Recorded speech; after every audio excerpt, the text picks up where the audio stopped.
All right, welcome back to episode 5 of Nobody's Muses. And today we're going to talk about episode 4 of the Amazon series based on the book by Taylor Jenkins Reid, Daisy Jones and the Six.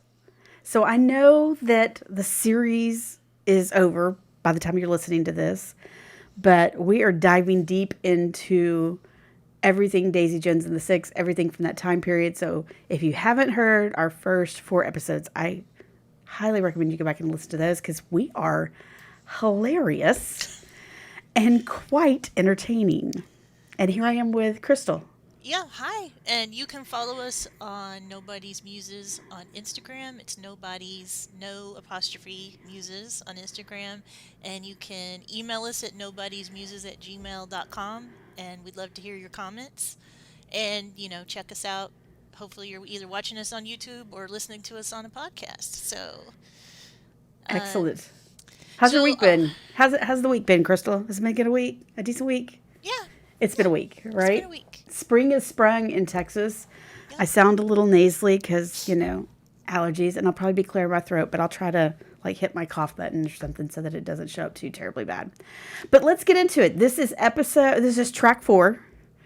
I saw the light. We've had a great discussion last week on what has been our favorite episode so far, which was episode 3, Someone Saved My Life Tonight. But now we're going to move on to the aftermath. Right. As we finished out episode 3 with them recording, Daisy and Billy recording together, Honeycomb, Look at Us Now. And it was a great way to end the episode, but now we have to see where the aftermath takes us. So we come into track 4, which this is, writer is Stacey Traub on this one. Stacey Traub, she is a producer from Blackish. She's from Canada. Interesting. She also was a co-executive producer with Daisy Jones and the Six, but she's getting writing credits on this one as well. So that's interesting because I feel like what they're calling their staff writers and stuff is more high level people. Like it's been people who are directors. They've all have a lot of EP names. Like usually a writing staff, if you look, the writing credits most of the time will be written by, and then there'll be a lot of producers, and usually a lot of those producers are writers who've gotten promoted. But usually executive producers are more like Reese Witherspoon presents, you know? So this is an interesting hierarchy here. In Amazon, there's been some articles out just really recently how Amazon is just not like any other TV studios and how they run things. And it's kind of probably not. It's probably why some of their shows aren't doing as well as they should. Because I really think this show, so far, this is April of 2023. It hasn't had, it's done well, but not maybe as well as they wanted it to, considering how much they spent on it. I was gonna just ask you on this, like overall, what do you think of this episode? What do you think of it? I mean, we kind of had a dip, because I think again, episode 3 ended on such a high. I think as such a culmination. So we're getting a little bit of a dip, but it's not too big of a dip. And I watched it again this morning, and there were things that I picked up that I probably didn't pick up the first time. Paid a little bit more attention to some of the characters, and I've probably watched this episode. This was probably number 3 or number 4. But this morning, with some intentionality to pick up some things to make sure I had some things to talk about today. So there were some things about this that I really, really liked, that I think are a part of character development and the relationship and the band development. So yeah. Well, What and I about you? would say, yeah, I mean, it's obviously a building episode. I mean, it's probably, I think that they released this one, they released two when they released, because they released three. No, so they did three, three. So this one's building for the next 3 episodes. And then I think we get a 2-2. I think that's Yeah. how it worked. So, yeah, I mean, I thought there were some really good parts to it. And I think right, but because we really ran out of time last time, and I think we can plow through this pretty quickly. Let's talk about a little bit the differences in the lyrics between what Billy wrote and what Daisy wrote, because Okay. that is kind of the crux of why he responds the way he does to it. So, I was looking and I listened to as much as I could pull, and the big thing that she does is she is the one. Um, he says, "Oh, I know that we can get it all back," and she says, "Oh, we can make a good thing bad." Yeah. And let's just say, I mean, this song in general is so completely different from what the book had as honeycomb. Yeah. Because if you've read the book, honeycomb in the book itself was more about seeing their future together Right. and these promises that Billy had made Camilla about things that she wanted for their future. One of those being she always pictured herself living on the coast of North Carolina. Right. And so the original song in the book very much spoke to him idealizing what that story was going to look like or what that was going to play out to be. But then we come back into the show versions, the differences between Billy and Daisy and what they had. But I do think it goes back to that conversation that Daisy has with him about it being more of a speech when it could have at least been a conversation. Right. And that's kind of what they say in the book too. Like she's basically saying, I want it to also be from the woman that he's singing to point of view. So, but this idea of, her taking the thing that he says, I know we can get it all back, and her saying, you make a good thing bad, that's kind of that moment, it really, because I think deep down he knows, like he's been trying to convince himself, like we talked about before. So, and overall, what do you think? Do you like the new lyrics? Do you like this song? I do. It's grown on me. I will tell you, it's grown on me because, and I probably have a bigger problem, and I still am not past another song that they changed up significantly, I think. But I've gotten over this one, because it is a good song. It's a great song. And so it has grown on me. And I will tell you, one of the things that has gotten me over the hump where I am loving this song more is Graham's guitar part in this song. Right. And so that has kind of gotten me over the hump of disliking it as much because I do like the character of Graham and I love his part on the song. So I think that's somewhat has helped me get over the hump of not being happy with it at first when I initially was reading it or listening to it. Will Harrison is the actor that plays Graham. And I actually watched on YouTube kind of a behind the scene making of video. He's been playing guitar for since he was a young kid. So he's been playing guitar for quite a while. So yeah, I think the song has grown on me. And it's on repeat quite a lot. As I'm in the car and stuff like that. What about you? Yeah, I really like it. It got in my head really early on, and I really think they succeed quite well in kind of the idea of kind of this being a rumors kind of album, and this being a band kind of like Fleetwood Mac, and I mean the just that I think I've mentioned it before. That guitar solo is very just straight up Lindsey Buckingham, and like very much sounds like his solo at the end of The Chain, but also a couple of others. So yeah, I really like it, and I think that it maybe I think in some ways it's a little bit stronger about the idea of, oh, I think we can make a good thing bad and all that stuff, and not talking about the future, but just trying to get through right now. I think maybe kind of works really well for this. Yeah. So we are outside of Bob's Big Boy, and LA, and Graham, Warren, and Eddie, they hear the song being played in a convertible as they're walking out. And And this reminds me so much of one of our favorite movies that we talked about the very first episode. One of our favorite movies about a fake band, and that was the Tom Hanks that movie, The thing you do. Wonders. Yeah, or The Thing You Do. Yeah, Yeah. but it does remind me, and it's an understandable feeling. I mean, I think if I heard my song on the radio for the first time, I'd probably be freaking out very similarly to what the guys did at Yeah. at that moment as they were coming out of the big boys. But yeah, I think that was a that was a pretty normal response to hearing that.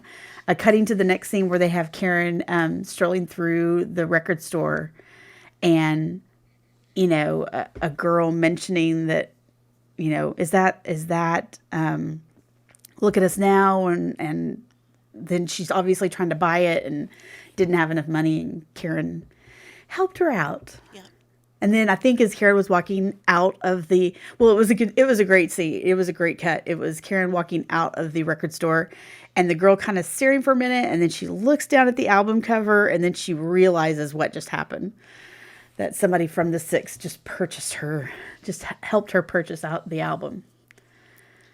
And then we get to Daisy is working, and she hears it in the jukebox and drops all her plates and goes to see her song is in the jukebox. So, and I thought it was just funny. I looked it up. Like the songs that were above and below it were Simon and Garfunkel, Bridge Over Troubled Water, and then the B side was Mrs. Robinson. And I would just say, please, no one ever don't play Bridge Over Troubled Water on a jukebox at a restaurant. That's depressing. Hell Who yeah. would do? And then Eric Burden, Spill the Wine and Tobacco Road. Eric Burden and War with Spill the Wine and Tobacco Road, which I love Spill the Wine. It's a great song. And then we can see just the top of Sly Stone dance to the music. Dallas's own Sly Stone. And So here we have the Six featuring Daisy Jones, surrounded by all of these well-established, yeah, well-known of the time artists, and now we're putting the Six in the middle of those well-known, respected artists of the time. So that was pretty cool. I would probably, yeah. I mean, do you think you'd still be waiting tables if your band was big enough to be in a jukebox? Well, but I think we see in the scenes ahead that I don't know that they realized how big they were getting. Yeah. I think that was their first realization, is that it was, that it was happening. Is these three scenes kind of back to back were really the realization. And still, even with that, I mean, you get your music played on the radio. That doesn't necessarily mean instantaneous stardom and loads of money. Well, and I would say, I think that people don't understand that for the longest time, what determined what was number one and what the billboards were was people, DJs, and like jukebox owners back in the day. They would just log it, DJs and stuff. And the people who purchased it, they just logged what their inventory was. And it wasn't until the 90s when they found SoundScan that they actually really tracked music correctly. And then all of a sudden, everybody was up in arms because, Public Enemy was the number one record. And before it had been, completely dominated by, white artists. Right. And then also, like, it blew their mind when Garth Brooks got number one. And they were like, SoundScan is, and it's like, no, it's actually accurate. It's actually doing the job.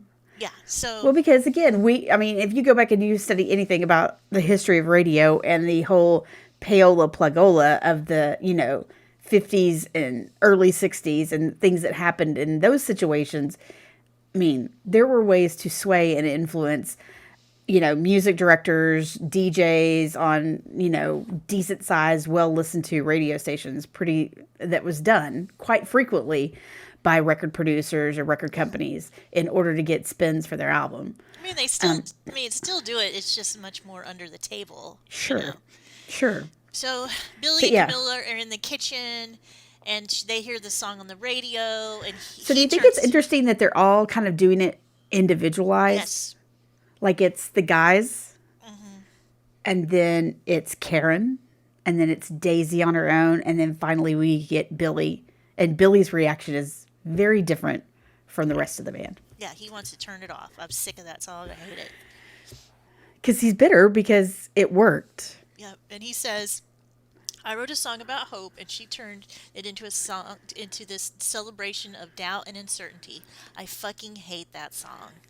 And Camila, whenever Aw. he turns off the radio, is like, "Oh, poor Billy, you have a hit song." Wee. And so then later they're making breakfast, and Camila's helping make breakfast, and Karen brings in the mail, and she's like, "Who's doing the chores around here?" And there's like a little comment from Warren. I wanted Warren. to punch him in the You face. you could do some sweeping or something like that, and then See that Karen. pile of stuff in the sink? Yeah. That's not going to clean itself either. You pig. Shut then, up. Then Karen finds all the royalty checks, and Warren says $600 went really far in those days. And then Billy says, and I think this is a big deal. I think so too. Billy says, even though I wrote most of the songs, we split the publishing evenly. We were family. Mm-hmm. And I would say that right there is one of the things that has killed bands. Yeah. And I would say, a good example of it is the band, because Robbie Robertson got all of the royalties for the songwriting, and the rest of the guys didn't, and they got to where they didn't want to write anything because they were like, "What's the point?" Right. And then the opposite, though, is because they felt like they had all contributed to these songs. The opposite is the Go-Go's, where Jane Whelan really wanted to have credit for the songs because she felt like she'd done all the work on their album, and didn't get it, and it was split evenly. And Yeah. she felt very angry about it because she was like, well, the other woman was all on heroin and the other two can't write songs. I'm the only one who was doing any of the work. Yeah. So, But there's something to just- be said, because if you look through and see who split credits, or who split, royalties, you have some really long-standing, very successful bands that have lasted, and all of them will say, in part, it is because of doing that. It's that everybody got a piece of, because even though you may not directly be writing, I still think there's something to be said for your contribution. Actually, I do too, and I think it's the best way to do it. I mean, there is a great documentary about the Go-Go's, and if you want to watch it, Yes. you will really listen. You hear Jane's side of the story, and I feel like she had some fair. She had some valid points. I remember, and I remember, I think was that a Showtime, or was it an HBO? I think it's Showtime. I think Yeah, I got it Showtime was for a month just so I could watch that. really, really good. But if you look at bands like my two favorites, REM and U2, they have always split publishing and credits amongst all of them. Coldplay did that. The Doors did that. I can't remember what it was mentioned in the book. They But never said anything in the book about it. yeah, okay, good. I didn't miss anything, because sometimes I forget stuff. So then they say they list what they bought. Graham bought a surfboard. Karen, Eddie bought some amps and a new pedal, and then Karen, she bought the stock in the stock market. And my favorite part is Warren saying he bought a fur vest on Venice Beach. Love a fur vest. Warren. And then Warren. Billy rents a beautiful house for Camila. Yes. So they have their own space now. I just find this so weird, though, because, don't be buying me a house or anything without consulting me. Yeah. Yeah. These romantic gestures, it goes back all the way to Jim in the office buying that house and not telling Pam. Well, and the whole, car in the driveway Christmas commercials with the big red bow. No. Great, honey. You've created a debt for us. I That's will super divorce awesome. your ass if you did that. That's super awesome that you created this debt by going out and purchasing a car for me that I don't even necessarily like that car. I gotta drive it. I gotta see how the seat feels. Anyway, I think that's a really. But it was a rental. It was a rental, funny, so It's a funny movie trope, but I would Sure. just say, also, a woman with a baby is going to be like, where's the laundry room in connection with the things that I've got to do? Well, and then the And again, I'm getting way too into this, but the sunken in living room. Oh, that's a great idea with a little kid. That's a great Yes. idea with a baby that eventually will become a toddler. No. Um, No, yeah. I disagree. I mean, I look for me as a person with no children, and yeah, even I mean, not now, but back then, yeah, I would have dealt with the stairs, but and there's a few other little things like there's like I loved that there was that flower clock on the wall, and Again, the set design, the aesthetic, all of that, they were paying there's such great painstaking details. It makes me happy. The whole aesthetic makes me yep, happy. And and she looks so beautiful. oh yeah, I love her. I mean, they keep knocking it out of the park with her look. Yeah, she's so The pretty. entire series. And it's not just the clothes. It is like everything about her. They just keep nailing the looks time after time after time. And we'll see it, her growth, just like maturity wise and what she goes through with her makeup and her hair. It's so pristine. I It's think so that's going to have pristine. to be a whole episode where we just rank outfits It's for just all of Camilla's look. we'll rank outfits for all the characters. There we go. There we But go. so and Billy, she's asked her and she says it's perfect and what's perfect about it, it's ours. It's ours. And that's sweet. I love it. Yeah.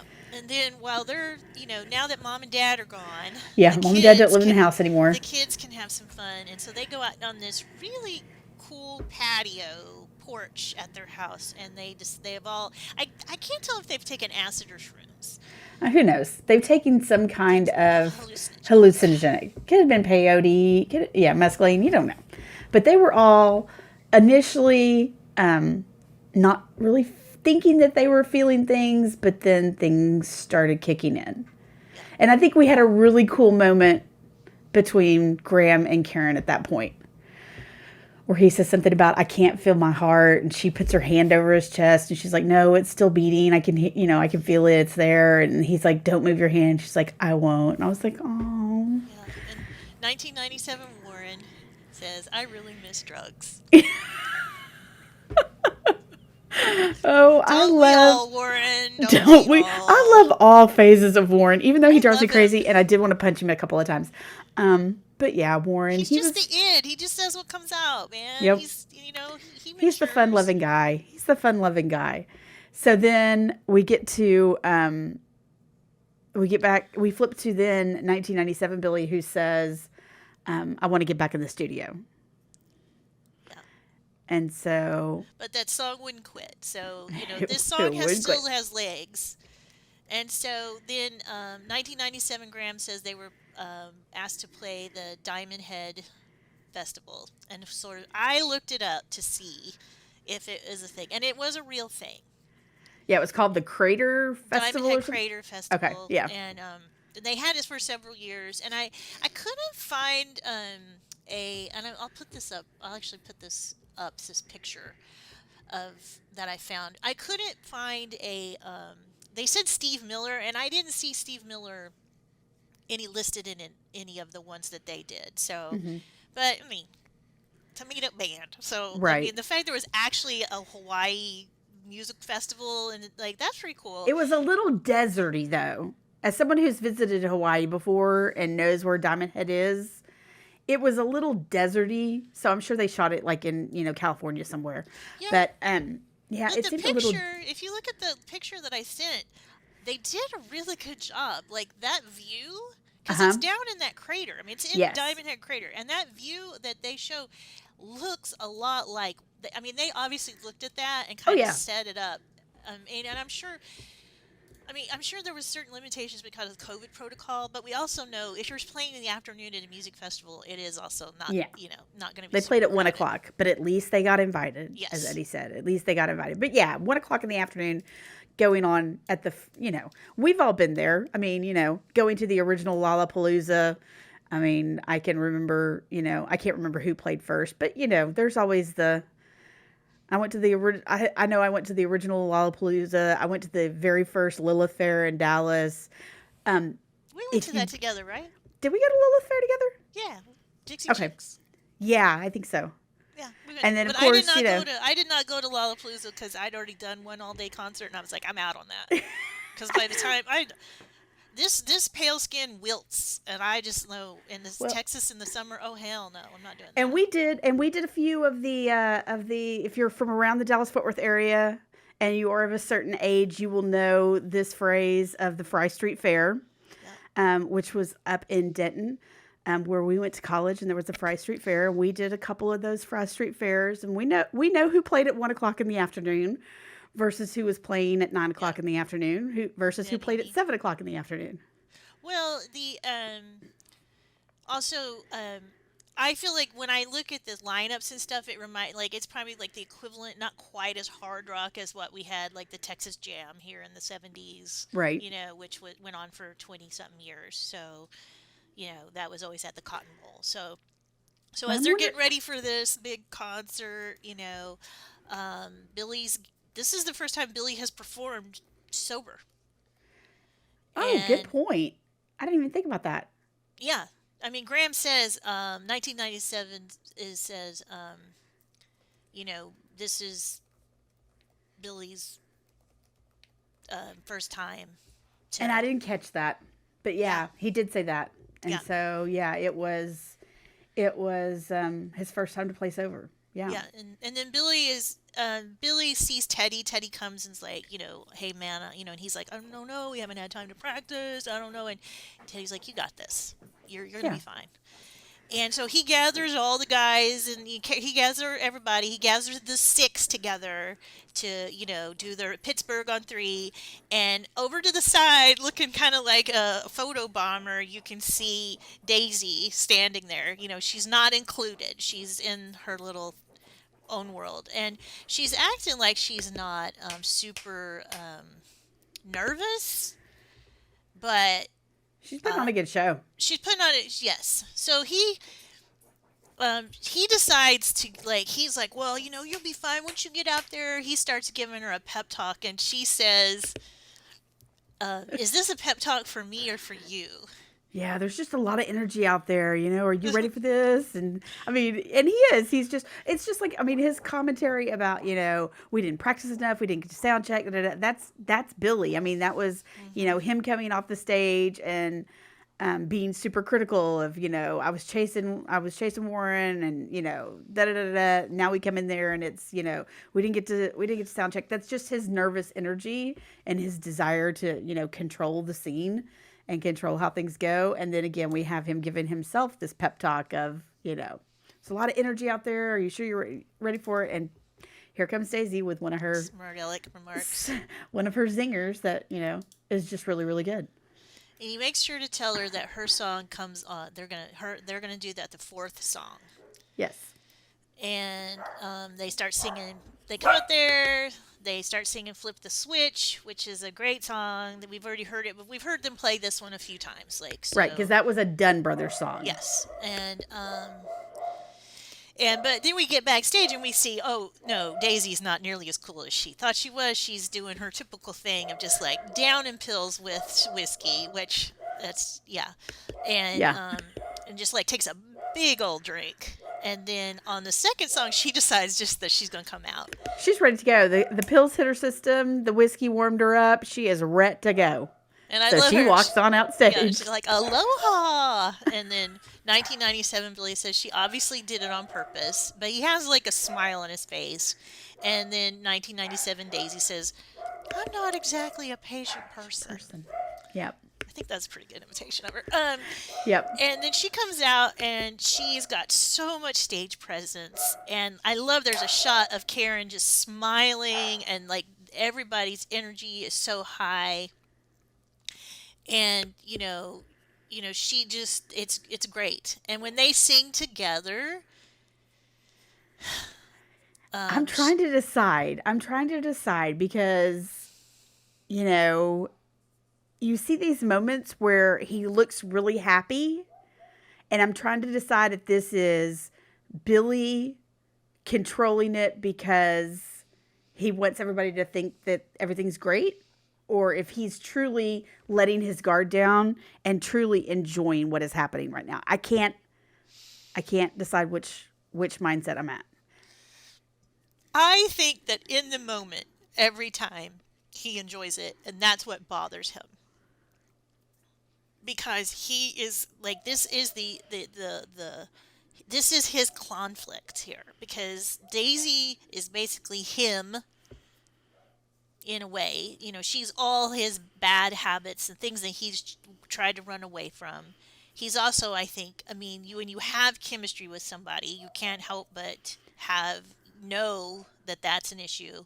And I think he gets a high. He knows it when he performs with her, and then he doesn't like it because it's dangerous. Yeah, because just like the drinking and the drugs, the high Yes. of Daisy Yes. can be just as dangerous for him. But they did. They had a chemistry on stage. There was a connection there. It just, I mean, it was everything.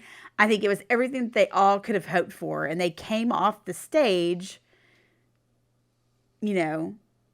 Well, Billy says first, like, not Yeah. only does she come out there for honeycomb, then She she stays for comes another out song. and she sings all the other songs with him. And but I would say, hey, she learned all your songs, and she Well, that's learned them just enough it. to sing harmony on them.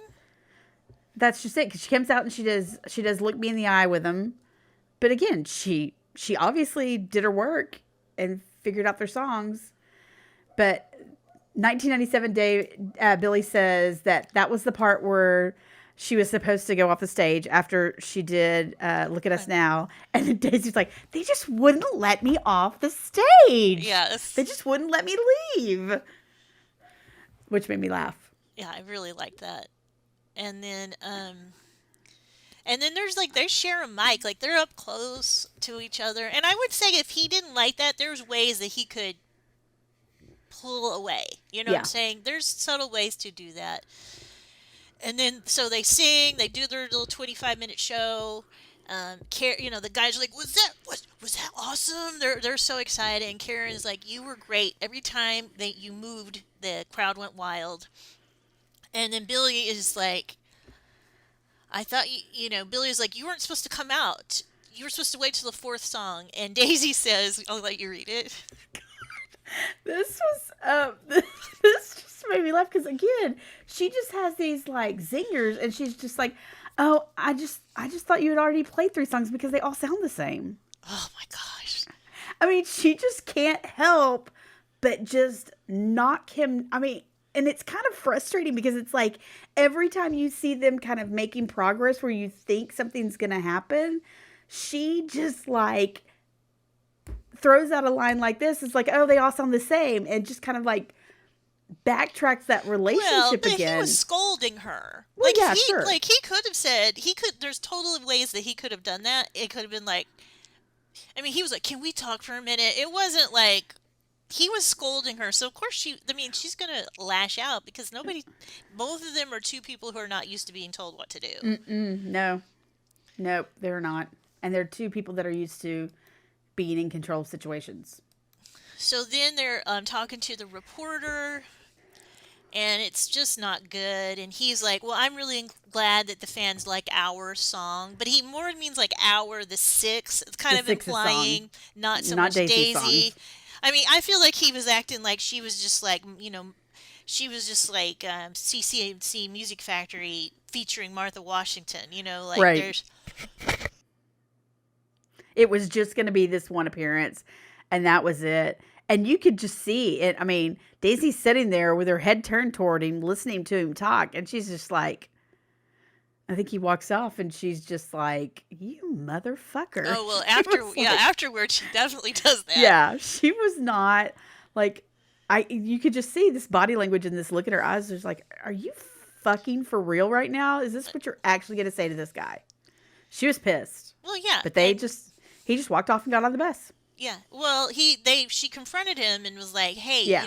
what was that about?" And he's like, "Well, I gave you credit." And he's like, she's like, "Not really." And he was like, "Oh, No. well, Daisy, have a nice life." And then he gets on the bus and she walks off and says, "You motherfucker." Like I love the way she says it. It's just like, I mean, it's such a, it's just such a great phrase. It's a great word.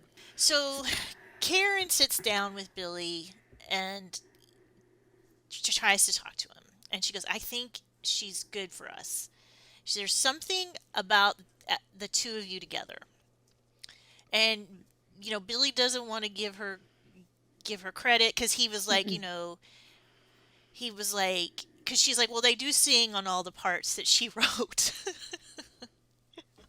That's the part they all sing along with. And he doesn't Yeah. want to give her credit at all. Like he just diminishes everything that she's done. And Karen's like, no, you guys are worth something and I think you should think about it. And she basically says, what are you worried about?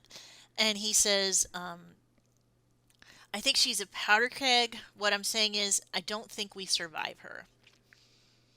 You know, And my question is that we, or is it he, he right? doesn't survive her? He doesn't survive her. So he's putting himself and his anxiety at the forefront, not being considerate about what it could do for everybody there, just thinking about what it could do to him. Well, I mean, that's the story of the band. Yeah. So 1997, Daisy says Billy would never admit that he needed anybody. So yeah, we had that in common. So and then she decides that she's gonna write the hell out of some songs, and she says the thing about anger is it's an excellent motivator. Preach. That's true. That's so true. There is nothing there is nothing that will piss me off more and fire me up more than Yeah. having somebody just absolutely cross the line with me, and I'm like, oh, you want to, oh, you don't think so? Oh, you don't think so? Yeah. Okay, let's just, I will kill myself to make this happen, Well, just to spite you. Well, especially I feel like when it comes to work or a creative pursuit, your creative work or just your work, like when somebody messes with you, I think it is a great motivator. I don't know necessarily sometimes if it actually ends up with good work, but it definitely motivates you. Yeah. I mean, I do would say, I mean, I also own up to this fact that I'm very much a Scorpio, and I will hold a grudge. well, I don't know what Tauruses do, but I will hold me a too. grudge, and if you f with me once, you're pretty much dead to me, and I'm gone. So, but yeah, anger is a really probably not the healthiest motivator, but for me, it's a really good motivator. So she's Um, trying to write, and I think one of the funny things, she's singing around, kind of la, humming la, stuff la, to la, herself, and then one of the things she says is, she sings is, "A dick, you're a dick." she's trying to come up with words for things. Yes. You're a dick. And so then we cut to they're just in Simone and Daisy's apartment, Yeah, so we're getting and a little bit of a break from the six, which I think yeah, is good. yeah, I and think it's then good. we see they're watching American Bandstand, and I mean, did you watch American Bandstand? Oh yeah, when I could, I mean, when it was on, Yeah, because during the '80s, it was it still was on. usually, yeah, it was still on, and it was usually on Saturday mornings Hmm. when we got it. But sometimes it would get preempted for college football or something, so didn't always. It wasn't consistently on week after week. So the moments that it was on, that it didn't get preempted by football, I was always down to watch that. Or there were a couple Volleyball. other shows that were kind of like that as well. There was a British version um, that used to be on in the afternoons after school. So the show was called Video One. Richard Blades in the, I want to say, 83, 84, because I can vividly remember seeing Wham UK the very first time, Okay. and that was like their debut album in England, and they were known as Wham UK at that point. They weren't just Wham, and that was like Young Guns and that. But I mean, it was, yeah, that was where I found Susie and the Banshees, and so it was kind of the British pop punk version of our American Bandstand. So American Bandstand is on, Yes. and Simone hears her song that she recorded with that guy. And instead, it's the Chanterelles on TV singing with her vocals. And this is straight pulled from what Phil Spector did to Darlene Love, and people should look it up because it's just terrible what he did, because she sang on the Crystals was he used her voice, but because the Crystals were on tour, so they didn't have time to record. So he had them touring. He had Darlene record their vocals, and then they would go lip sync to her vocals like on shows. And he kept promising her that he would give her, her flowers, and he really barely gave her anything. He gave her a couple of songs. She, of course, then very famous now, Christmas, Baby Please Come Home. But he treated her terribly, and you should watch, if you watch 20 Feet from Stardom, it does a very good, she talks about it. And then also if you just look up anything about Darlene Love, but that is an actual real thing that happened to specifically to her. Yeah. And there are other stories, but I think for me, that's the most famous one that I can remember. But we know that there's been other stories Yeah. of not only by Phil Spector, but from other men of that time period. Oh, I mean, even in the 90s, remember for the longest time, C&C Music Factory didn't credit Oh, yeah. Martha Washington. Nope. They finally started giving those women credit. And I would just say the theme often is it's Black women getting screwed over. So, so anyway, Simone is just so sad. And of course, Daisy reaction is like, I'm going to pop off. I'm going to kill him. And she's like, get into her car. And Simone's like, don't, Give me your keys. don't just give me your keys. And then I mean, she loves her for it. I know she loves her for it, and she appreciates that energy and stuff like that. But the reality is, Simone understands and is a little bit older and understands you can't just do things like that and expect to maintain any kind of career or life when you just pop off in that kind of anger. So. And then this broke my heart. That was a hard scene to watch. When Simone says, well, I could have just sat on his lap a few more minutes. And it's like, no, it wouldn't have mattered. No. It would have never been enough. And then she just could have slept with him. Yes. And he still probably wouldn't have done it. And he still would have done it to her. He still would have done it to her. And she's just like, I need to go. I need to, I need to change of scenery. I need to get out of here. I'm going to go ahead and go to New York. Yeah. And she says, well, that woman that I talked to, and Daisy says, oh, that woman. Yeah. And, and Simone's like, well, maybe I do need a fresh start, that woman that I've been talking to. And Daisy really hones in that says, look, you don't have to be ashamed about this. And said, I had this moment when I was on stage where I got this rush, and for 25 minutes, I was the happiest I've ever been. And that's what I see in your face every time that woman calls you on the phone. Mm-hmm. And it's just lovely. And, I feel like it's as much as Daisy and Simone, because she knows Simone isn't quite ready just to say right what it is. And so by doing this, she gives her that break. But also, that's important for us to hear how Daisy felt about this. Yeah, because didn't you notice there was a moment when she was saying this that she closed her eyes, and you could tell she was reliving that moment and how the bliss that came from that moment for her in particular, and what that meant to her, and comparing that to, she could compare that to Simone and what Simone was feeling, and be able to connect the two. I mean, it's interesting that Daisy does not feel like this in a love sense for a person. This is for her, it's the stage. Yeah. And so then she says, if we can feel like this, I don't care how crazy it is, we should do it. And so Simone packs up, gets on a Greyhound to go to New York, and the under music is Sweet Emotion by Aerosmith. Do you ever forget? I don't know what it is about that song that I always forget how early it truly was released. Yeah. Because I think for some reason I guess their resurgence, they had this whole like they had this whole break in time where they weren't performing because they were all so effed up on drugs that they couldn't perform.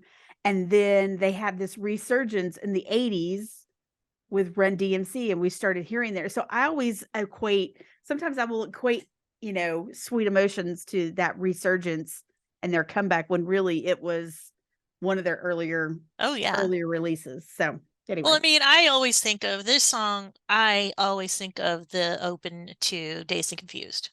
And in 1997, Daisy says she was my only real friend in the world, and just like that, she was gone.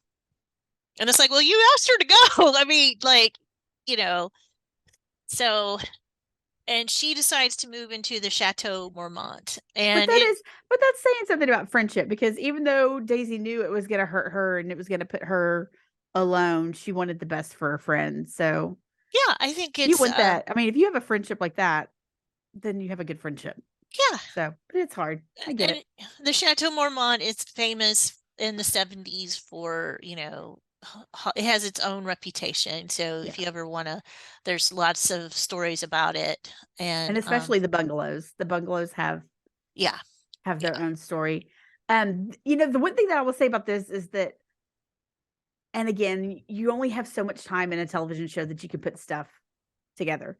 But there was a period in the book of Mhm. Daisy that revolved around her time at the Chateau Marmont that they and Simone was still there that they didn't really get to dive into like all of the, Halston was just sending her dresses and the parties and floating in the water in these Halston dresses. So I get it that there's only so much that you can put into a TV show, but um yeah, we missed I feel like we kind of miss I mean, we get a little glimpse into it, but not like they dove into it in the book. No. So, And I think I don't know. I liked that because it kind of still showed how messy she was. yeah. Um, and and then she says, I had the number one single in the world and not a single person to celebrate with. So I believe she's like walking down Hollywood Boulevard with an actual Billboard magazine in her hand to see it. And and then she goes to her parents' house and she breaks in, and then the police come. She passes out, and the police come because her parents don't even live there anymore. And the interviewer asked 1997 Daisy, weren't you arrested? And she's like, no, there are people just tell stories. Yeah. And then the only person she knows to call is Karen. And she starts like, oh, they're not supposed to do this. And Karen's like, you don't have to explain anything. But And why she did you goes, call me? yeah, You're from around here. Don't you have people? And Daisy's line, I'm I'm from from Mars. Mars. I don't have people. I'm like, nice. And then But that is 19 sad. It's super sad to be like, yeah, you have the number one song in the country and you're utterly and completely alone. yeah, That's and really Karen sad. says, I don't even know how she got my number. So funny. So then It's so sad. we cut to, I guess it's probably the next day because like she still has the bandage on her arm. Hmm. So she says, they're talking at a pool again. She and Teddy, And yeah. yeah, and he basically he's like, well, because she's like, I don't want to just do singer-songwriter. I want to, I want to be in a band. I want to have I want to rock and roll. Yeah, And and he, that was kind of weird because she was like, I want music that people are gonna dance to that has a dance beat. And I was like, that was a quick, I don't know, it felt like a quick flip because when you think about like when we compare fictionalized Daisy Jones and the Six to other bands of that time period, when I think of dance music of that time period, it was disco. It wasn't Fleetwood Mac. You know, it yeah, wasn't the Eagles. That wasn't really dance music to me. So for her to say that she wanted music that people would dance to was, I don't know, that felt weird to me. Maybe I was thinking too it's a much. weird choice on lines, I think. Yeah, maybe I was thinking too much into it. But when I'm thinking of that time period and I say dance music, I'm not thinking about rock and roll at Maybe all. she's thinking like noodling, like the Grateful Dead or Yeah. something. Noodle arms. Um, so Teddy does a kind of a he kind of plays reverse psychology on her, I think, Of course he does, because Teddy's the dad. because he says, oh, he's like, oh, like the Six, and she's like, yeah, and he was like, well, no, because they already have a front man, and you need to be a front man, and but he puts that idea in her head, and then we're back at Camila's house, and Camila and Billy are watching the news. So I'm trying to figure out the time frame here because so was this like 2 days later? Because why is this showing on the news now? Yeah, I that's a know really I hard time to know figure out the Crystal, time it's gap. just a TV show, let it go, but it was But just no, I thought the same thing. I was like, why are okay. they showing this? Why are they showing this interview so late in the game? You know, was there? Did we have a continuity issue where we put scenes in order and now they didn't make any sense? Well, I do kind But of yeah, wonder that. I do kind of wonder that. But anyway, she sees Billy being a dick to Daisy on TV, and he's like, "What?" And she's like, "Do you really want to know my opinion?" And he's like, "Yeah." And she's like, "Well, you could have given her a little credit." And in 1997, Camila says, "You got to have an ego to be a rock star, but I wasn't going to let his ego stop him from being great." So, she comes up with a little plan. Little Camila does. And so she decides we're going to have a party. And she says everybody needs a little push sometimes. That's what 1997 Camila does. And so the next thing we know, we're cut to, they're obviously, Graham and Karen are walking to Billy and Camila's house um, to have, for a party. right. And she's saying, I really think that, we should vote. Like let's vote. She should be in the band. And Graham's like, no. And she's like, well, you would just vote for whatever Billy wants anyway. So, and she has makes a big thing about her jacket. Like, and he's like, it's not going to stay on. She's like, it's got to just be on the shoulders. It's a And look. that makes me laugh because I remember that look so much in the 70s. But Camilla's watching them walk up, Yes. which comes into play here very soon. But Yeah. Camilla is watching them walk up to the house together. Yeah. Um, And she pulls Graham aside and says, like, I think you should tell her how you feel. And he's like, no. He's like, why not? He's like, because it could ruin the band. It would be horrible. Like, and she's like, I think it's worth it to me. And, just there's this great scene of just the hills of LA and the sun going down as the party starts to get started. And oh my gosh, I mean, there's a reason why people live in Los Angeles because it's so great. I love it there. In yeah, spite of the earthquakes and the traffic, everything about it, to be up in the mountains that just run through a city. When you live in Dallas and everything is flat, to be yeah, somewhere where there's mountains in the middle of your city, it's so great. that's crazy. But yeah, it was funny because they were like, "Oh, well, that's where we love the hills. That's where Mama C lived." And they're like, "Oh, who lives there now? Oh, a podiatrist." Even more so now. Oh, and then And Daisy rolls up in a cab in a yellow taxi with with a bottle of champagne and or wine and a pineapple. yep.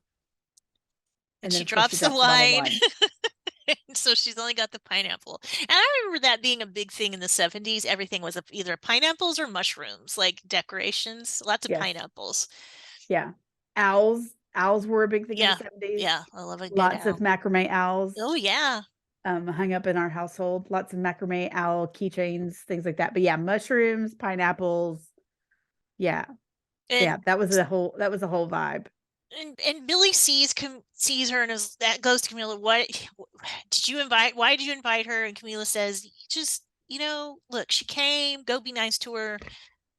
And Billy kind of does a half-ass apology, and Daisy asks, why are you apologizing for? And he's just kind of vague, and she's like, I'm gonna go. Yeah, but Camilla wanted her there because again, Camilla is trying to push this. Again, I'm not going to let his ego get in the way of what's going to be great. So she kind of concocts this plan, which, hindsight 2020, I'm like, oh, girl. Well, But and she kind of concocts this plan, and Camille wanted to meet her. Camilla hadn't met her yet. Camilla hadn't met her yet, so she wanted to meet her. Plus, she was just trying to kind of get Billy to see what this could mean for all of them if he would just set this thing aside.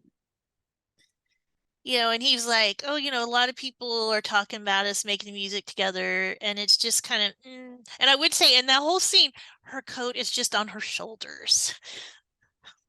because that's the because it's like I'm gonna wear this That's halter the top, thing. but I'm gonna put a coat, just on my shoulders. And And Billy does say in here, we get a quick cut to Billy 1997 Billy, where he says, that Daisy was talented. There was never a question about that.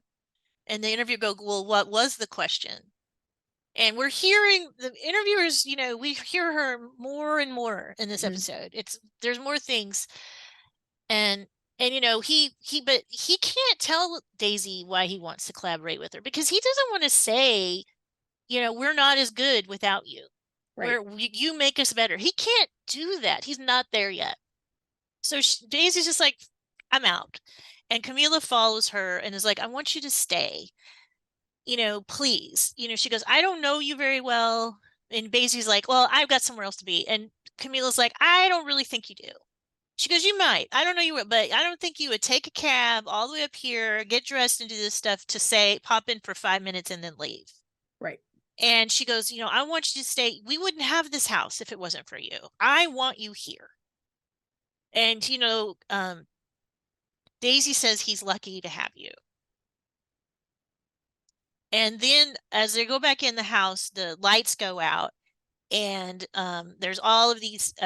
Camila starts putting out all these candles, and she says it's because her mom was so paranoid of earthquakes that's why she had all these candles. And I'm just going to go on a little tangent here, but I like that they give an explanation, because in so many movies and TV shows, people will just have all these damn candles like for a romantic thing, and I'm like, who has that many candles?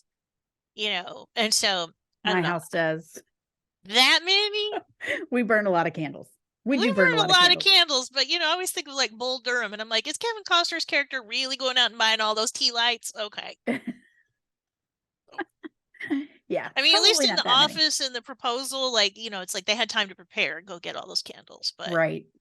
But it's beautiful. Okay. It's just gorgeous. The house with the candlelight, and however they did the lighting, I don't know if they did it just is a beautifully shot. I mean, the house itself is so great, and there's all these levels and patios, and and Daisy hears Julia crying and goes upstairs and gets her. And it's a really sweet little scene. And then she takes her down to Billy, and Billy's like, oh, she likes you. And he's like, are you scared because the lights went off? And I was thinking, well, most kids don't notice that, but okay.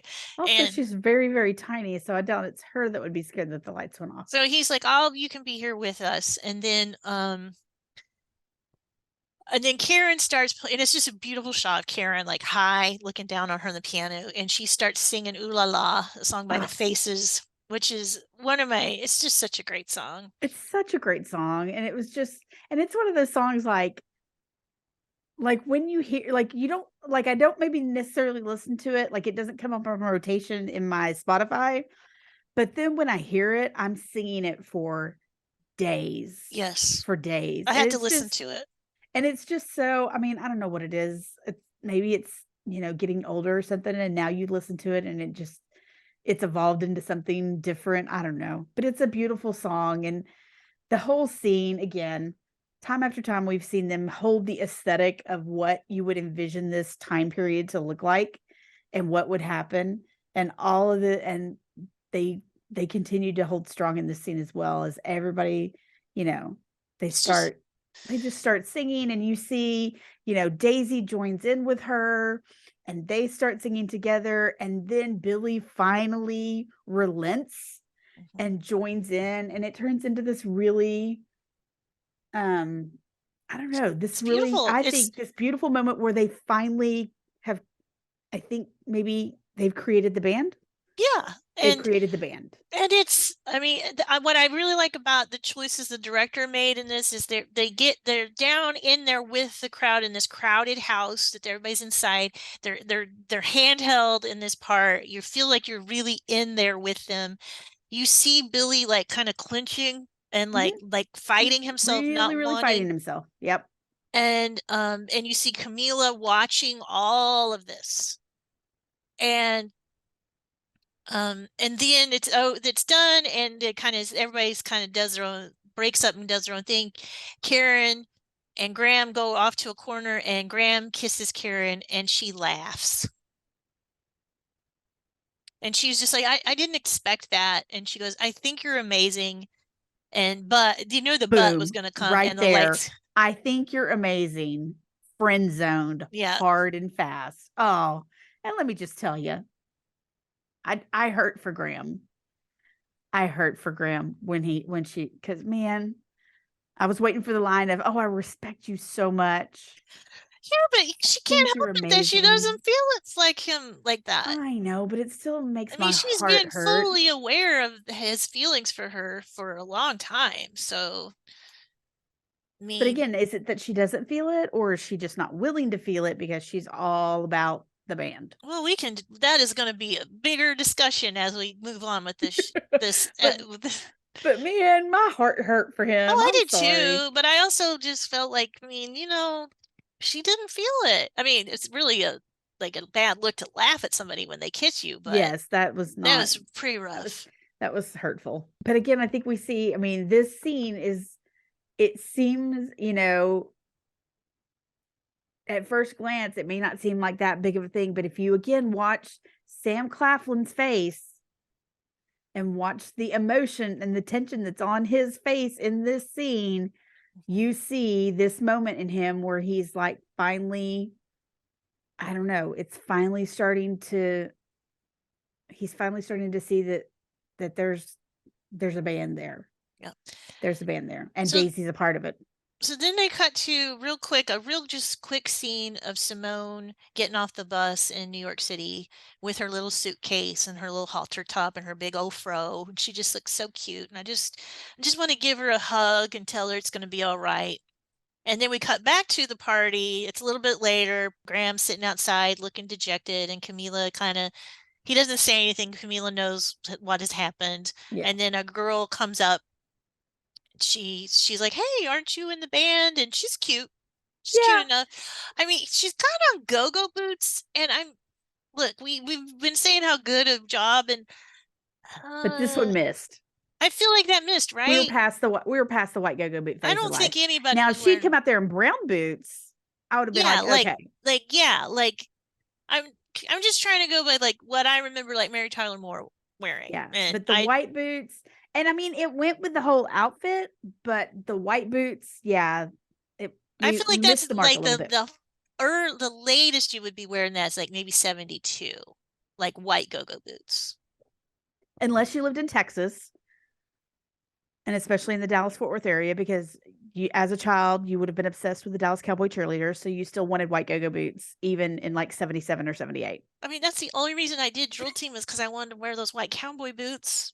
'Cause I Did hated you want the drill. cowboy boots or did you want the go-go I boots? wanted the well, we didn't even get the choice for the go-go boots, but we did Yeah. have the white cowboy boots with the purple tassels. Yeah, but those were terrible to dance in. Well, drill team was horrible. A whole other episode right there. Party is still going on, and Graham meets the cute girl in the go-go boots, and then Billy is out in the car trying to get Julia to sleep. He's just running the car. How many young families had a station wagon? Why did they have a station wagon before they even had kids? They had a station wagon. That didn't make any Fit all sense the to me. girl. He's a I get musician. band equipment, but I mean, Musicians they either had have a van. vans or They station had a wagons. van. But anyways, Billy was in the car with Julia. Like that station wagon's like a mom car. Um, but Billy was in the car and Camilla slips in. And I loved this because they were both like just trying to he was trying to warn her to like be super quiet getting in, and they were like squinching their eyes when they were trying to close the door to make sure they didn't wake the baby up. Who hasn't been there before? Yes. So I felt that one. That one I could relate to. But Camilla gets in the car to talk to him. And she says she feels really safe with you, which that's got to mean a lot to him because he still probably feels unsure about where he stands because he wasn't there for her Yeah. from the beginning. And it's a But nice thing for he Camila did to a good say. job of did a good job of creating a relationship and making up for that lost time.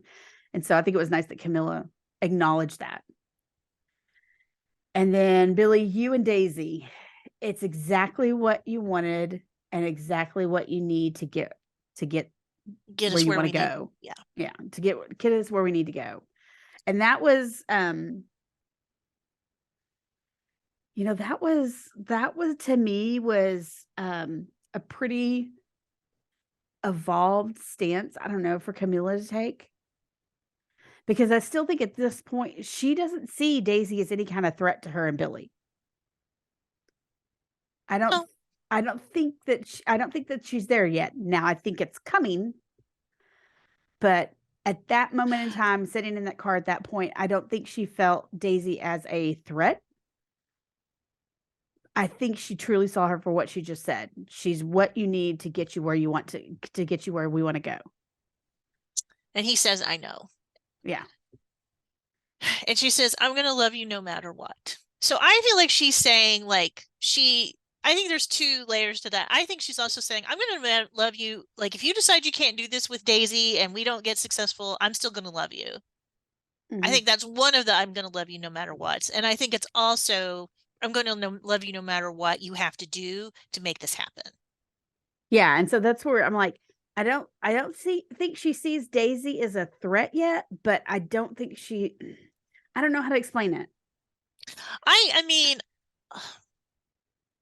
I don't think she's naive enough to believe. I don't know. well, I feel Just like, okay, so let's because go to this because next scene. she hasn't seen them perform together yet. She wasn't at the Crater Festival, so she hasn't seen their stage presence together yet. She saw them singing just there in the house, though. Exactly. Okay. But so then it's the next morning. Daisy wakes up. She's passed out on the couch. She wakes up and she's like, "What did you put in that?" What I'm did you like, put "Come in on, those Mai Daisy, Tais? you pass out all the time, please." And Camila's, I think gets her some coffee, and they're bonding over the kitchen counter, the bar. And Camila says, I'm going to tell you something." Like she gets serious, and she goes, let me tell you something. Billy and I and Warren, Graham, Eddie, and Karen, we're family, and families, we take care of each other. And Daisy says, well, that's hasn't been my experience. And she goes, well, it is here, and we'll take care of you, and you take care of us. And I think that Camila is fully aware of his attraction to her, Yeah, but she is willing and to I made a note bargain with there that. too. Yeah, and I made a note there too about that. I think she is willing to bargain with. This is a deal that she's willing to make because she trusts Billy to do it. And she knows that she's just going to have to get over that part of it, because this is going to be the thing that gets them what they want. Right. Right. And she says, like, I think she's fully aware of this. She says, trust isn't easy. In fact, it's the hardest thing you will ever do. So I chose to trust him. Now, I don't think she's talking about him not doing drugs. No. Again, I'm conflicted here because I'm not sure because here I look at it from the outside and I'm like, and with hindsight and going, okay, you're welcoming this person into your relationship by doing this. So, what is that going to be? Is Camila thinking that she can trust Billy and it's going to be okay? Or is she at the other side of her mouth? On one side of her mouth, she's telling Billy that she trusts him and it's going to be okay. On the other side of her mouth, she's warning Daisy, I'm willing to do this and I'm bringing you into my circle and I'm trusting you. I mean, I think it's both. I mean, So I don't think, fuck it up. yeah, So, I mean, I think it's also clear she doesn't, I don't think, know how Daisy feels about Billy, but she knows that Billy, there's something there, or he wouldn't right. be so uptight about it. And But is she it that there's something there in an attraction or is it something there that he doesn't like to share the spotlight? I mean, I we could see it yeah. coming from all different I directions. mean, I do think she obviously, I mean, I don't know. I think it's like the whole thing, it's like the work wife, work husband thing, Yeah. and that requires trust. Like, because, I mean, in my industry, I usually work with men. I work with lots of men. And I've always had, at many jobs, I've had, you know, work husbands, like guys that I go to lunch with every day, my buds, and like it takes an amount of trust, and like guys that I work really well with, like I write well with, we're on shoots, we're out late, and that requires trust on my husband's part, Mhm. you know. And so maybe it's that, but I think it's no. I think Camila is smart and Well, because observant. we close out the episode with a really good line from Right. her. We flipped to 1997, Camilla, where she said, and you just said this, she said, trust isn't easy. In fact, it's the hardest thing you'll ever do. So I choose to trust them. Did I make a mistake? I don't know. You tell me. Right. So it's really, there's just again, her character, Camilla's character is so much. I mean, there's so much to her, Right. so much to her as a character, and there was so much to her in the book, and why she was, a character that I loved and that I rooted for and that I just connected with so easily. Um, but there's so much. It's like, she wants to trust her. She wants to get to this place as much as the rest of the band wants the success. Yeah. She wants the success too. I mean, she's in the band. She made these sacrifices. She was basically their de facto manager until Teddy came along. I mean, she's the one who's calling, trying to get people to come out and see them. And so, she thinks she's not gonna, and she's the one who decided to stay after all of that stuff that happened. Yeah. So, yeah, I think she's willing to make this sacrifice and maybe take a risk having this woman who, if nothing else, even if he's not attracted to her, it's always scary for someone who's going through recovery to be around somebody who needs to be in recovery, Right. you know. I would say, she freely was drinking around him. It didn't seem like it was an issue. She brings a beer into the car, station wagon with him. So I don't think that's a big issue for them. But that is always, maybe she's seeing that as the risk, but I think she sees it for what it is. And I don't know. I mean, maybe not. She's a better person than me. Well, I just think though, you just kind of, if you saw that and you were like, I want us to, we've put this and I want to be and married, we've done all this. I'm part of this band, then I would have to trust him. You know, I mean, I wouldn't like it. And Yeah. probably every part of me would say, don't do it. But ultimately, yeah, you've And got to show also, the I trust. would also say, I think Camila feels a little sorry for Daisy. How can you not? Oh, I think she proved that in this episode. Yeah, that she does, because she sees the fact that Daisy does not have anyone. She doesn't Yeah. have anyone. And so we I can mean, give her a family. She can be a part of this family, and we take care of our family. yeah. But also Um, Camila is a person who had a family that takes care of her. She has a family that took care of her so much that her mom had left all those candles for her, yeah, and Billy doesn't have that. I mean, Billy and Daisy both have that, they have not quite the same thing, but there are things about them as we go through that'll make it even more clear that they are very much alike. mirror images of each other. So, wow, we got through this one fast. Yeah, So, next week we'll do episode 5, track 5. Yeah, and we will, keep talking about, random stuff here, but random stuff I think here. I think I mean, this was a really short one. We got through this fast. I know we don't really have a tangent to give this week. Do we have a tangent? Well, I would just say, is there any did I make sure and point out that Warren was wearing his vest at the party? Oh no, you didn't say He had anything his about that. fur vest on. Fur vest. I would say, one little That fur tangent. vest ended up in a Hard Rock cafe somewhere, I bet. I bet. Oh, going to the Hard Rock. Um, the other song that was playing in the background Thank Goodness for X-Ray on Amazon. Love it. And Yes. it's called We've Got It All by Faustus. And I could find nothing about this band. Me and my husband is a used to be a professional librarian. Like he knows how to search things, and we could find very little about this band other than we found the song. But it's kind of got that like America. It's very light 70s sound to it, and I Yes. think they were like, well, we can't we're gonna cut some budget here, so we're gonna. But it's We're a just really gonna good get this song. band. Well, when I went back and looked at, some of the songs that we, kind of focused on, the two Den Brothers songs this week, I went back and looked at like who wrote those. One of those is Taylor Goldsmith, who is from a band that you brought to our attention, the Dawes. Yeah. And he's also married to Mandy Moore. Did you know that? Yeah. Well, Taylor Goldsmith. He's married to Mandy Moore. And then you have Blake Mills, who's worked with like tons of people. The Dixie Chicks, one of my faves. He worked with them. And then Jason Bozell, he was also one of the writers. He helped write Look Me in the Eye, as well as Flip the Switch.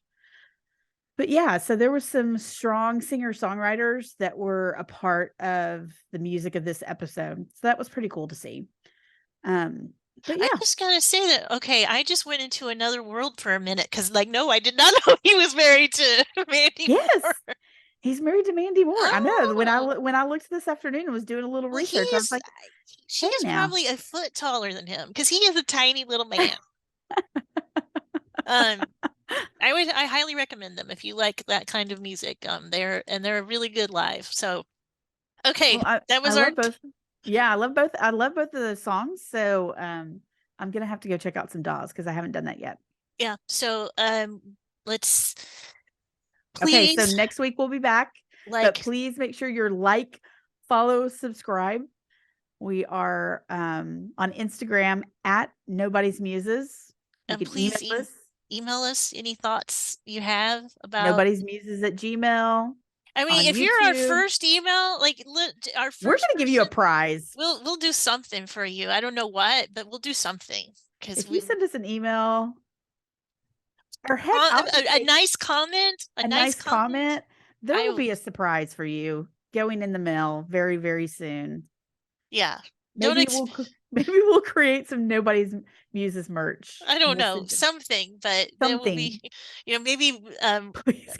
maybe Rachel will knit you something once school is over. I have like two baby blankets I gotta You, get made. you could Um, maybe knit like a beanie or a something, beanie. like I'll knit you what's something that Daisy would wear? a halter top, I'll I'll knit you a halter a top. crochet halter top. You can crochet it, I'll knit one. Okay. But anyway, we will be back next week. If like and follow and subscribe, find us wherever you listen to your favorite podcasts, and we will see you all soon. Have a great week.